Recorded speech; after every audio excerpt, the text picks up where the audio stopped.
నిన్నటి current affairs చివరి ప్రశ్నకు సమాధానం. భారత తొలి సూపర్ కంప్యూటర్ ఎప్పుడు లాంచ్ అయింది?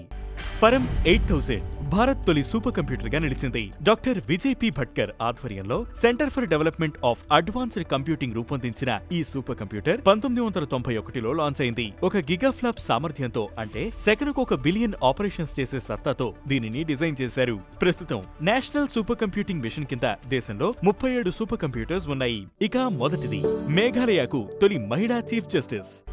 మేఘాలయ హైకోర్టు ప్రధాన న్యాయమూర్తిగా జస్టిస్ రేవతి మోహితే దేరే బాధ్యతలు చేపట్టారు. జస్టిస్ సౌమెన్ సేన్ స్థానంలో చీఫ్ జస్టిస్ గా ప్రమాణ స్వీకారం చేసిన రేవతి మేఘాలయ హైకోర్టు తొలి మహిళా ప్రధాన న్యాయమూర్తిగా నిలిచారు. గతంలో జస్టిస్ రేవతి బాంబే హైకోర్టులో సేవలు అందించారు. ఇక రెండవది, అంతర్జాతీయ క్రికెట్లో Virat Kohli record. Bharat star cricketer Virat Kohli కొత్త రికార్డు నెలకొల్పారు. వడోదరలో న్యూజిలాండ్తో జరిగిన తొలి వన్డే మ్యాచ్లో 93 రన్స్ చేసిన కోహ్లీ ఇంటర్నేషనల్ క్రికెట్లో సెకండ్ హైయెస్ట్ రన్ స్కోరర్ గా నిలిచారు. టెస్టులు, వన్డేలు, టీ20 ఇంటర్నేషనల్ మ్యాచ్లు కలిపి కోహ్లీ మొత్తంగా 28,068 రన్స్ చేశారు. ఇక తొలి స్థానంలో 34,357 రన్స్ తో సచిన్ టెండూల్కర్ నిలిచారు. మూడో స్థానంలో 28,016 రన్స్ తో శ్రీలంక క్రికెటర్ కుమార సంగక్కర ఉన్నారు. ఇక మూడవది, దేశీయ యాంటీ ట్యాంక్ మిసైల్ ను ప్రయోగించిన DRDO.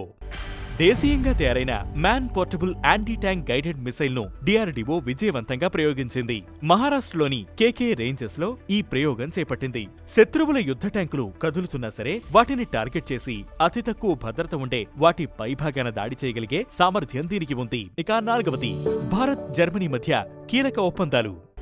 German chancellor Frederick merge తన తొలి భారత్ పర్యటనను విజయవంతంగా ముగించుకున్నారు. ప్రధాని మోదీ, మెర్జ్ మధ్య చర్చలు జరగ్గా వివిధ అంశాలపై 19 MOUలు కుదిరాయి. ఈ పర్యటన సందర్భంగా భారతీయ పాస్పోర్ట్ ఉన్నవారు ఇకపై తమ దేశ విమానాశ్రయాల మీదుగా ఇతర దేశాలకు ప్రయాణిస్తే జర్మన్ వీసా అవసరం ఉండదని మెర్జ్ ప్రకటించారు. కాగా ఇప్పటివరకు ఫ్లైట్ మారేందుకు జర్మనీ ఎయిర్పోర్ట్లో ఆగినా సరే వీసా తప్పనిసరిగా ఉండేది. ఇక ఐదవది, భారత ఆర్మీ మేజర్ కు అరుదైన గౌరవం.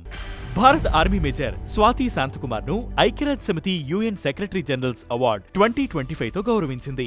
సౌత్ సూడాన్లో శాంతి పరిరక్షణ కోసం చేపట్టే సిబ్బంది నియామకాల్లో లింగ సమానత్వం కోసం కృషి చేసినందుకు ఈ అవార్డు దక్కింది. మేజర్ స్వాతి ఆధ్వర్యంలో చేపట్టిన ప్రాజెక్టు ద్వారా 5,000 మందికి పైగా మహిళలకు లబ్ధి చేకూరింది. ఇక ఈ రోజు current affairs question, city of grapes అని భారత్లో ఏ నగరాన్ని అంటారు? ఈ ప్రశ్నకు సమాధానం మీరే కామెంట్ చేయండి.